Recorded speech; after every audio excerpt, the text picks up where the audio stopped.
It started like a scene straight out of a thriller movie.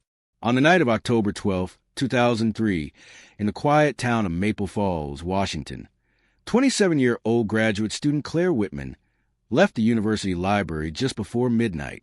Security cameras captured her walking to her car in the rain, umbrella in hand, head bent low. But Claire never made it home. By dawn, her car was found abandoned 2 miles from campus, headlights still on, driver's door ajar, and her purse sitting neatly in the passenger seat. The discovery rattled the small college town. Claire wasn't just another student.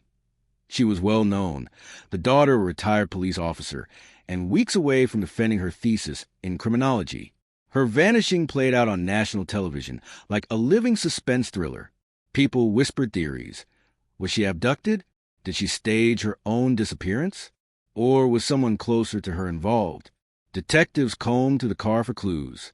Rain had washed away footprints, but inside the vehicle, they found something odd, a folded movie ticket stub for a showing of The Silence of the Lambs.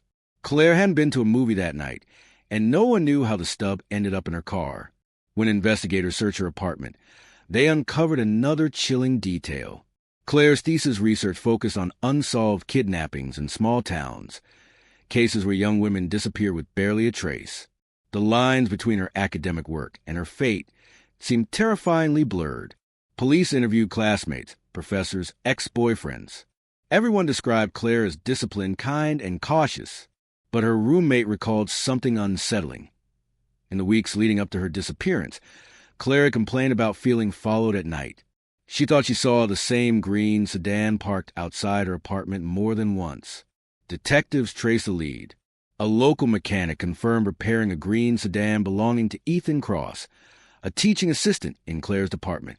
Ethan had tutored Claire, attended her thesis presentations, and was known for his obsession with crime films. His alibi was shaky. He claimed to be home watching movies alone that night.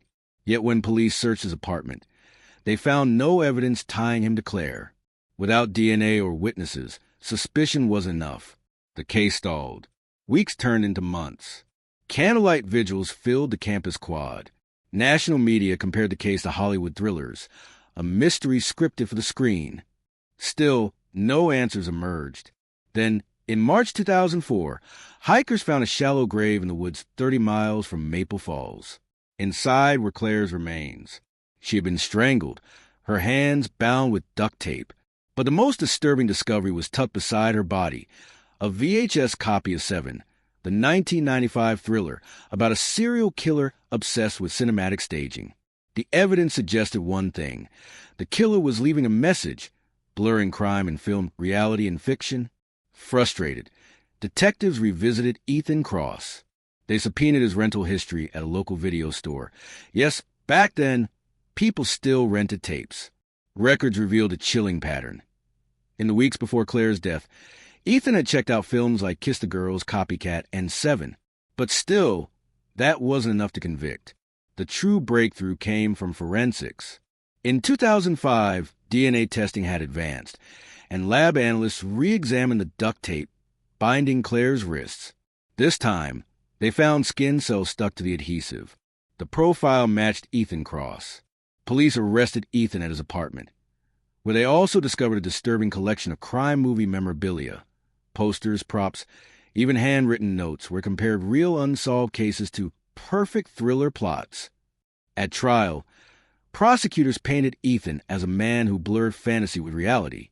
Fascinated by Claire's thesis, he followed her, stalked her, and ultimately murdered her in a twisted attempt to live out a cinematic crime narrative.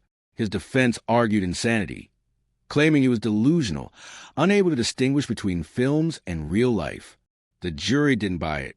In 2006, Ethan Cross was sentenced to life in prison without parole.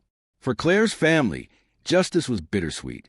Her father, the retired officer, said in court, "I taught my daughter to study crime so she could help solve mysteries. Never did I imagine she would become one." The case became infamous across the U.S., not just for its brutality, but for its surreal overlap with the world of suspense thrillers.